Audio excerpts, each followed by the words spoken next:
Hey, welcome back to Edgar Cayce Narratives. If you've been following this channel, you know we focus on real human experiences that don't always make sense at first. And today's story is one of the clearest examples of that pattern showing up in real life. There are people who learn things quickly, and then there are people who seem to already know them before they even begin. And the difference between those two is impossible to ignore once you see it clearly. You've probably seen a child sit down at a piano and play with control and precision that normally takes years to develop, or a young kid solving complex problems that most adults would need time to think through. Yet they do it without hesitation and without effort. What makes this unusual is not just the level of skill, but the timing of it, because it appears far earlier than it should.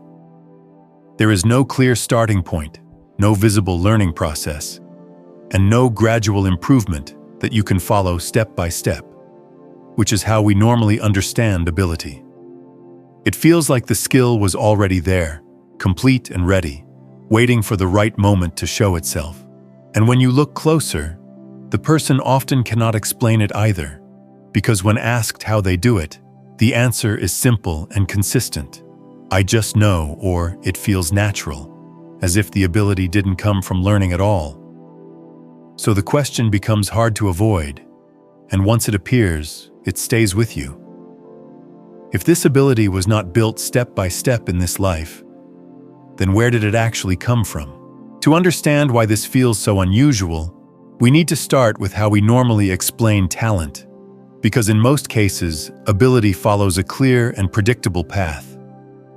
People learn through repetition, practice, and gradual improvement over time. And this process leaves visible traces that anyone can recognize.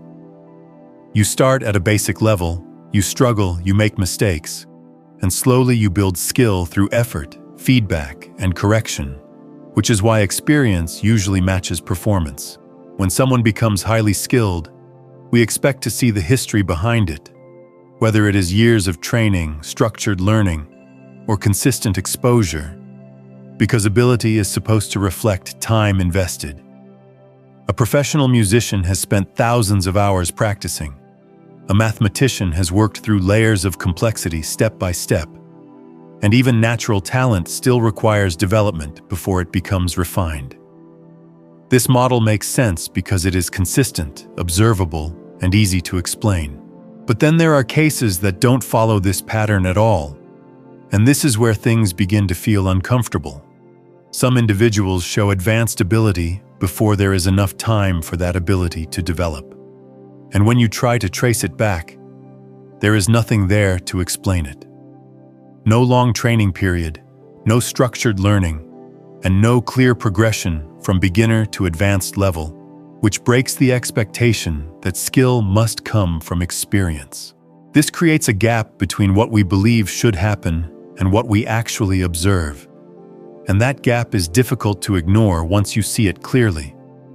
People around these individuals often react in similar ways, starting with admiration and curiosity, but quickly moving into confusion, because the usual explanations no longer apply. They might call it a gift, or say the person is naturally talented, but those labels do not explain the timing or the depth of the ability. Even the individuals themselves often feel that something is off, because while the skill feels natural, the situation does not make sense.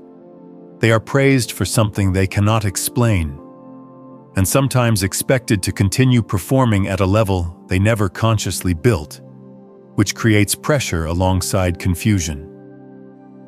The more the ability grows, the harder it becomes to fit it into a normal understanding of learning and development. So at this point, we are left with a simple but important problem that sets up everything that follows. If the standard model of learning cannot fully explain why some abilities appear so early and develop so quickly, then we have to consider the possibility that something else is happening underneath the surface, something that does not fit into the usual timeline we rely on to understand human potential. The story begins in a way that seems simple at first, because nothing about the environment suggests anything unusual is about to happen.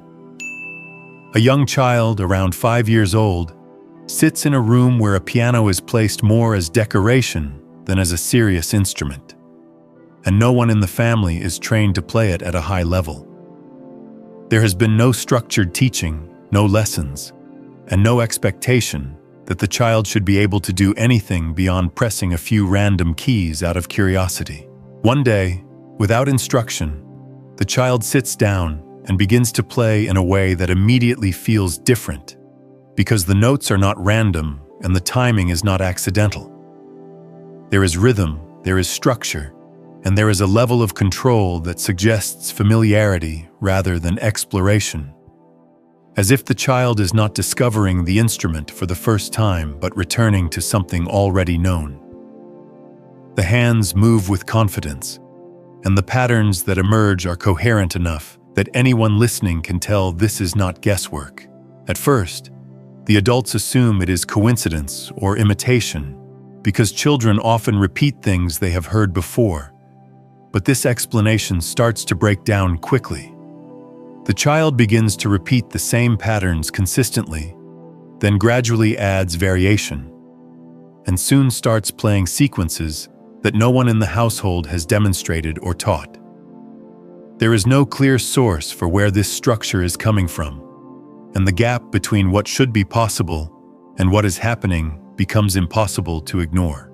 As the days pass, the behavior does not fade or plateau, which would be expected if it were just a brief moment of imitation, but instead it develops further.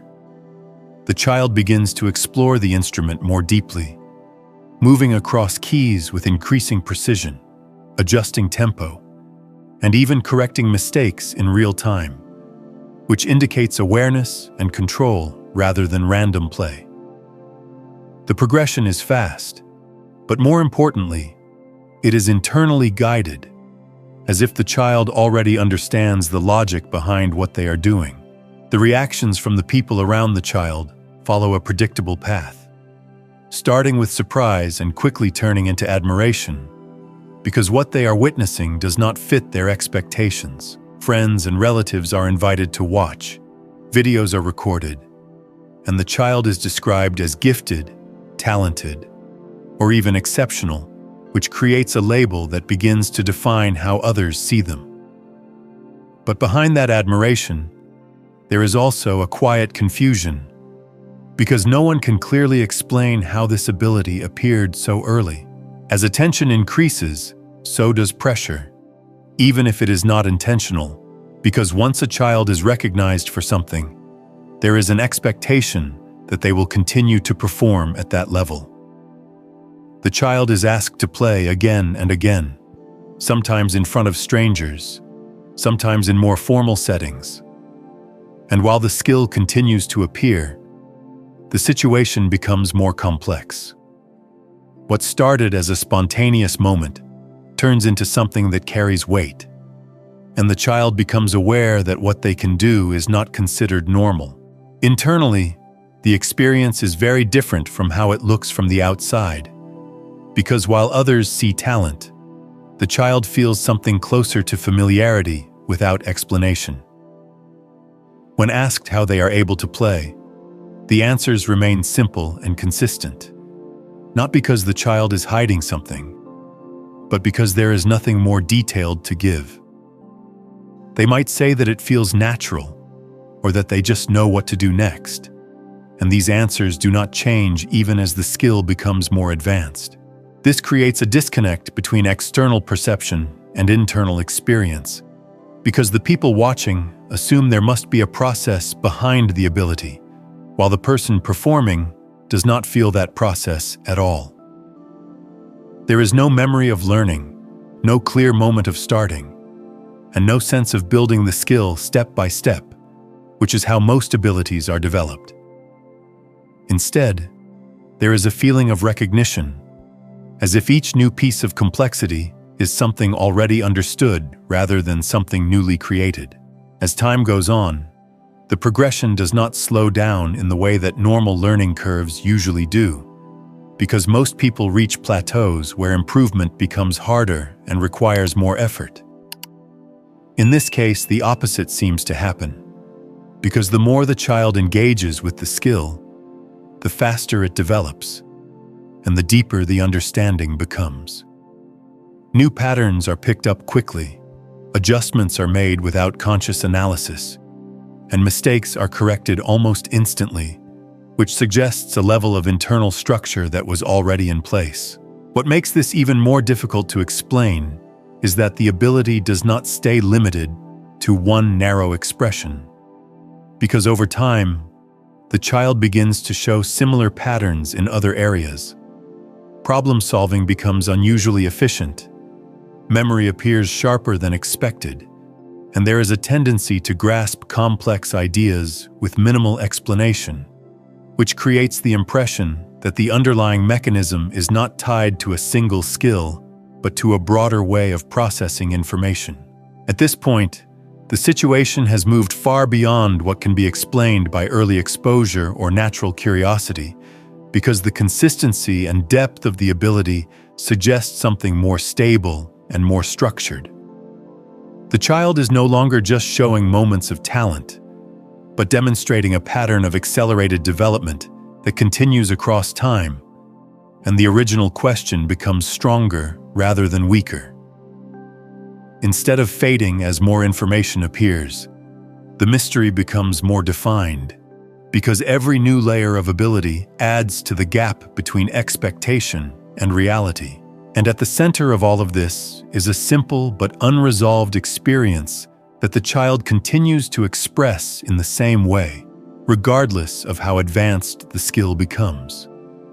There is no story of how it was learned, no clear explanation of where it began, and no sense that the ability is something new being built from the ground up. There is only a consistent feeling that what they are doing is familiar, even if they cannot explain why. And that familiarity is what makes the entire situation difficult to place within the normal understanding of how people develop skill over time. When you step back from this single story and begin to look at a wider range of similar cases, a pattern starts to form that is difficult to dismiss as coincidence. There are children who compose music before they can fully read, others who solve advanced mathematical problems without formal training, and some who display artistic or technical ability at a level that normally takes years to develop. These cases appear in different countries, different cultures, and different environments. Yet the core structure of the experience remains surprisingly consistent. Across these cases, the same key traits appear again and again, which is what makes this more than just a collection of unusual stories. The ability shows up early, often before structured learning begins, and it develops at a speed that does not match typical learning curves. There is little to no visible training period, and when learning does happen, it seems to accelerate something that was already present rather than create something new. The individuals often describe the experience in similar ways, using simple language that points to familiarity rather than effort, which reinforces the idea that the skill does not feel newly acquired. Researchers have tried to approach this pattern from different angles, and one of the most common explanations comes from neuroscience, which looks at how the brain processes information and develops skill. Some studies suggest that certain individuals may have more efficient neural connections, allowing them to process and store information faster than average, which could explain rapid learning in specific areas.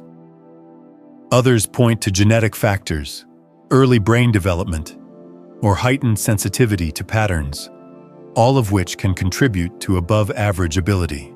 These explanations do provide part of the picture, and they help us understand how the brain might support advanced performance. But they do not fully address the timing of when the ability appears.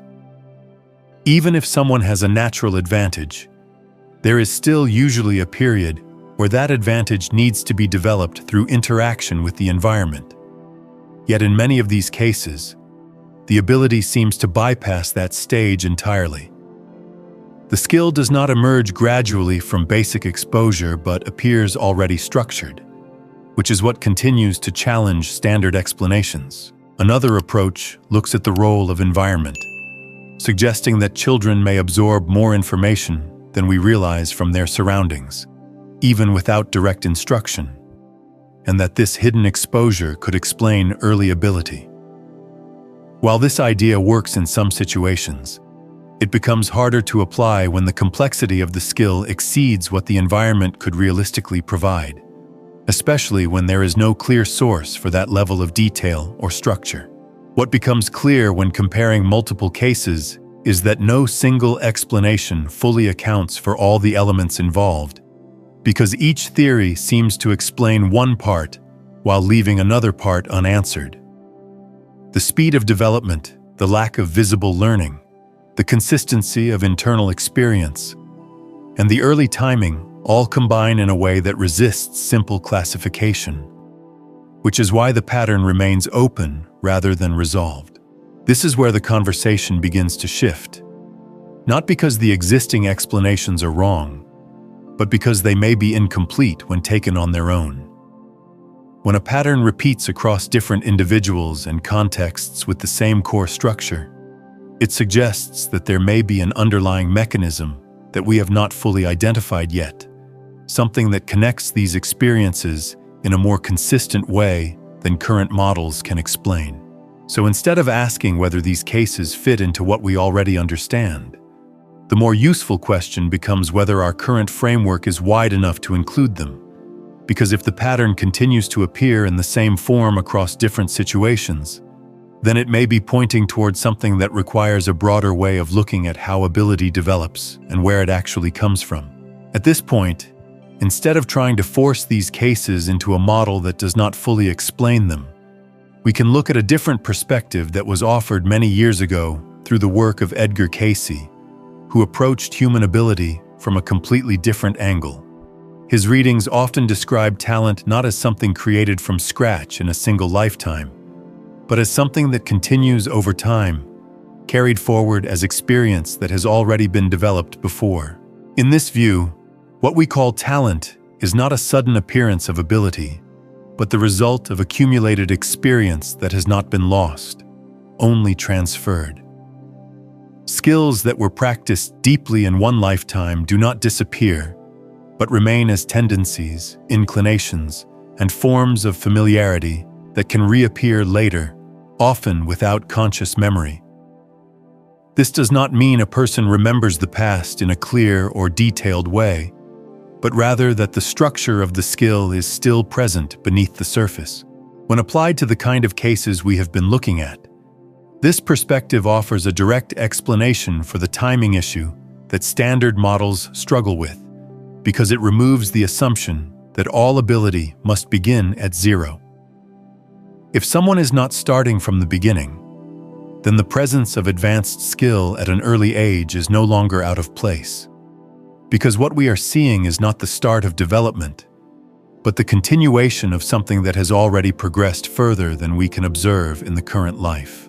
This also explains why the learning process in these individuals often feels different, because instead of building ability step by step, they appear to be reconnecting with patterns that are already familiar. The rapid progression, the instinctive adjustments, and the lack of conscious effort all begin to make more sense when viewed as recognition rather than creation. In this framework, learning becomes less about acquiring something new and more about accessing something that already exists at a deeper level. Another important part of this interpretation is that it does not limit talent to a single isolated skill, because if ability is carried as experience, then it can influence multiple areas of a person's life. This helps explain why some individuals who show early ability in one domain often display unusual patterns in others, such as problem-solving, memory, or creative thinking, because the underlying structure is not tied to one specific activity, but to a broader way of processing and responding to information. At the same time, this perspective does not require us to reject other explanations, because it can exist alongside ideas from psychology and neuroscience, each describing a different layer of the same phenomenon. The brain may still play a role in how ability is expressed, and genetics may influence how easily certain patterns are accessed. But the source of those patterns may not be limited to what is formed within a single lifetime. What makes this interpretation useful is not that it provides a final answer, but that it reframes the question in a way that aligns more closely with what we observe. Instead of asking how complex ability can appear so early without enough time to develop, we begin to ask whether the timeline we are using is too narrow to account for the full range of human experience.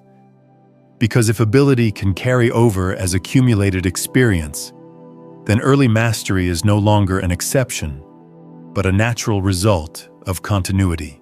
To make this idea easier to understand, it helps to translate it into experiences that are already familiar, because the concept of continuity is not as foreign as it first sounds when we look at how people actually function in everyday life. There are many situations where you recognize something immediately without being able to explain how you learned it, such as understanding a pattern, predicting what comes next, or reacting correctly in a situation you have never consciously practiced before. One of the closest comparisons is muscle memory, where the body performs actions smoothly without requiring step-by-step thinking, even after long periods without practice.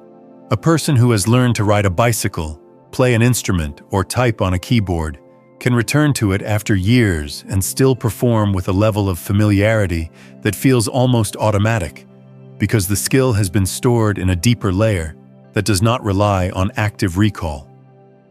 This shows that not all learning is held in conscious memory, and not all ability needs to be rebuilt from the beginning each time. Another example comes from language and pattern recognition, where people can sometimes pick up structures faster than expected without understanding why. You may hear a rhythm, see a sequence, or encounter a system, and something about it feels immediately clear, even if you cannot trace where that clarity comes from, which suggests that the mind is responding to familiarity rather than constructing understanding from zero. These moments are usually small and often overlooked, but they follow the same basic principle of recognition without visible learning. When we apply this to the idea of early talent, the difference is not in the mechanism, but in the scale, because instead of small moments of familiarity, we are looking at fully developed abilities appearing in the same way. What seems unusual is not that recognition happens, but that it happens at such a high level and so early in life, which is why it stands out so strongly compared to everyday experiences.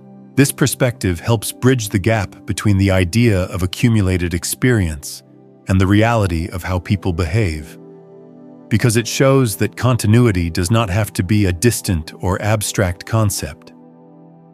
It can be understood as an extension of processes we already accept, just operating at a deeper level and across a longer span of time than we usually consider. The mind and body are already capable of storing and reactivating complex patterns, so the question becomes how far that capability can extend beyond what we directly observe. Seen this way, the cases we explored earlier start to feel less disconnected from normal experience and more like an amplified version of something that already exists within human behavior. The same principle of familiarity without clear origin is present, but expressed in a way that is stronger, more structured, and more difficult to ignore, which is why it draws attention and raises questions. So instead of treating early talent as something completely separate from how people normally learn and remember, it may be more accurate to see it as part of a broader spectrum, where most people experience small forms of continuity, while a few express it in ways that are much more visible and much more developed.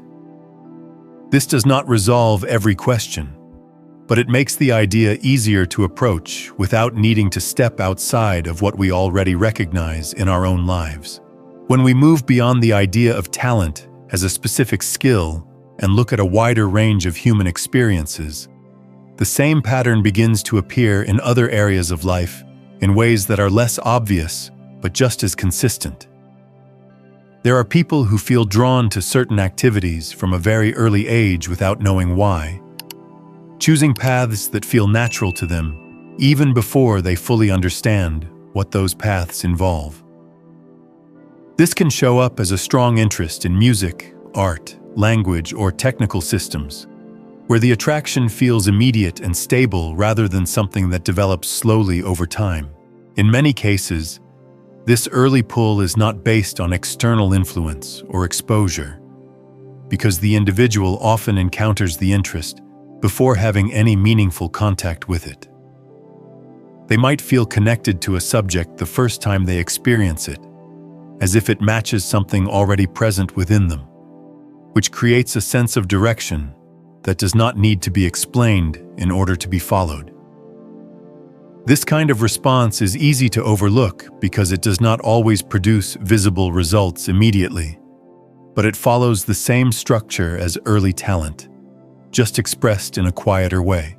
The same pattern can also be seen in emotional tendencies, where certain reactions appear early and remain stable across time, even when they do not fully match a person's current environment. Some individuals show unusual levels of patience, discipline, or focus from a young age, while others may carry strong fears, preferences, or sensitivities that do not have a clear origin in their present life. These patterns often feel deeply personal, but they are not always easy to trace back to specific experiences, which creates a similar gap between cause and expression. Relationships provide another area where this continuity becomes more visible, because people sometimes experience immediate familiarity or connection with others they have just met, without any shared history to explain it. This can take the form of trust, understanding, or even tension that appears quickly and feels disproportionate to the situation, as if the interaction is building on something that already exists rather than starting from zero.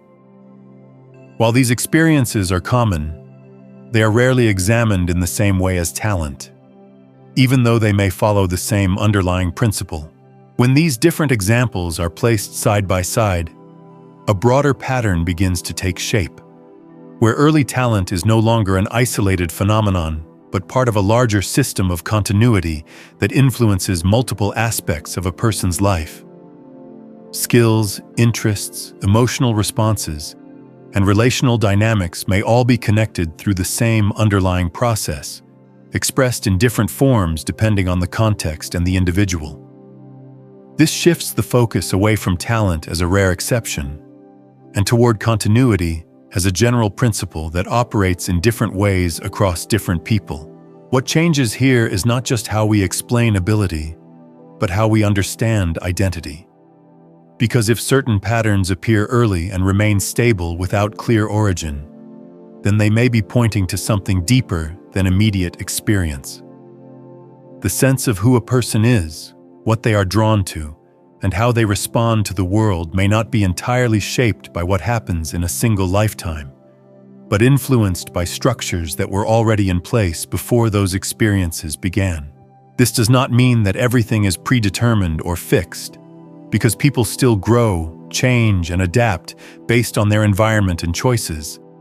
But it does suggest that not all starting points are the same.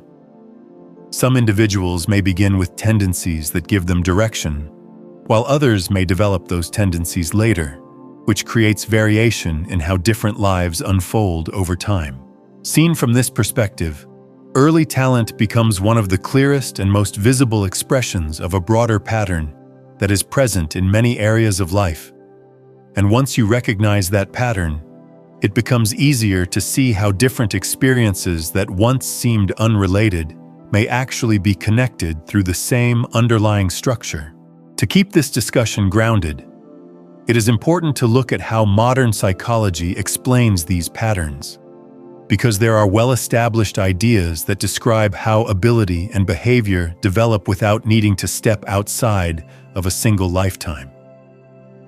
One of the most common explanations focuses on genetics, suggesting that certain people are born with predispositions that make it easier for them to develop specific skills, whether in music, mathematics, language, or problem solving. These genetic factors can influence how the brain is structured and how efficiently it processes information, which can create advantages that appear early in life. Another major factor is early brain development, especially during the first years of life when the brain is highly adaptable and responsive to input. During this period, even small differences in environment, stimulation, or attention can lead to noticeable differences in how quickly a child learns and how deeply they understand certain patterns. Some children may be more sensitive to structure, rhythm, or logic, allowing them to absorb and organize information faster than others, which can give the impression of advanced ability even without formal training. Psychology also looks at the role of environment in shaping skill, pointing out that exposure is not always obvious or direct, because children can learn by observing, listening, and interacting with their surroundings in subtle ways that are easy to miss. A child might pick up musical patterns from background sounds, recognize mathematical relationships through play, or develop problem-solving strategies through repeated interaction with simple tasks, all of which can contribute to early ability without structured teaching. These explanations are valuable because they show how complex development can be even within a single lifetime, and they help us avoid jumping to conclusions without considering known factors. They also remind us that the human brain is capable of more than we often assume, especially when it comes to learning speed, pattern recognition, and adaptation, which are all real and measurable processes. At the same time, these models do not always account for every aspect of the cases we explored earlier, because while they explain how ability can develop efficiently, they do not fully address situations where the starting point itself appears unusually advanced. Even with strong genetics and a supportive environment, there is typically a progression that can be traced. Yet in some cases, that progression is not clearly visible, which leaves part of the experience unexplained. This creates a situation where psychological explanations and the idea of continuity are not necessarily in conflict, but may be describing different layers of the same phenomenon. Psychology can explain how ability is expressed, shaped, and refined within a lifetime, while the idea of accumulated experience offers a possible explanation for where certain starting points might come from. Seen this way, the goal is not to choose one explanation over the other, but to recognize that each perspective contributes something useful, and that understanding complex human behavior may require combining multiple viewpoints rather than relying on a single framework to explain everything. At this point, we can step back and look at everything together, because the goal is not to prove a single explanation, but to understand what this pattern is really pointing toward. Across the story, the repeated cases, and the different perspectives, one idea continues to appear in a consistent way, and that is the possibility that not all ability begins at zero. This does not require a final answer about where talent comes from, but it does challenge the assumption that every skill must be built entirely from scratch within one lifetime.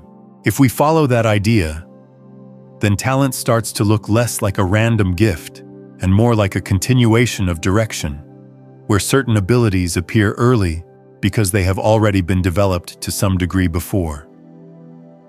This does not remove the role of effort, practice, or environment, because those still shape how far a person goes, but it changes the starting point.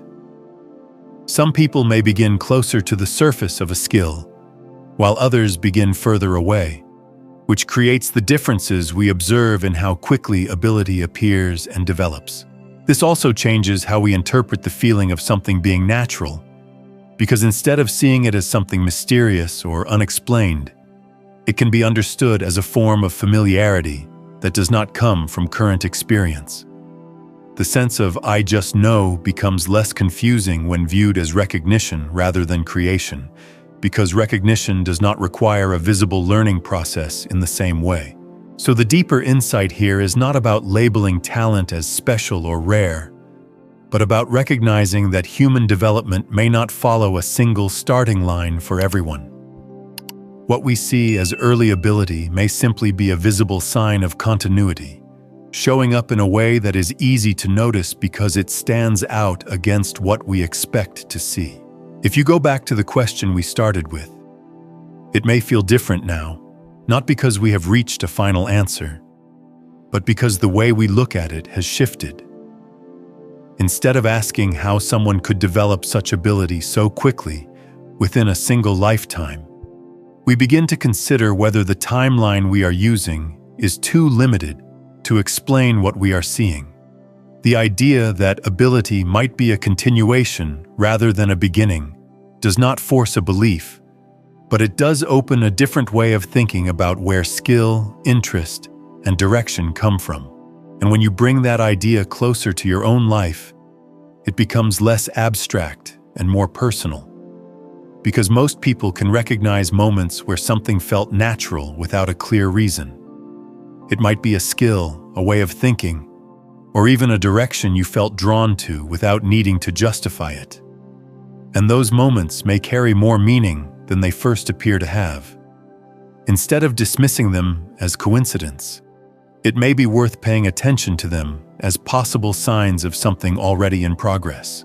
So here is the question that stays with you after everything we explored today. And it is a simple one, but not an easy one. If ability is not always created from nothing, then what have you already spent time becoming before you even realized it? If this idea made you think about your own experiences in a new way, take a moment to like the video and subscribe to Edgar Cayce Narratives, because this is exactly what we explore here, one pattern at a time, through real human stories.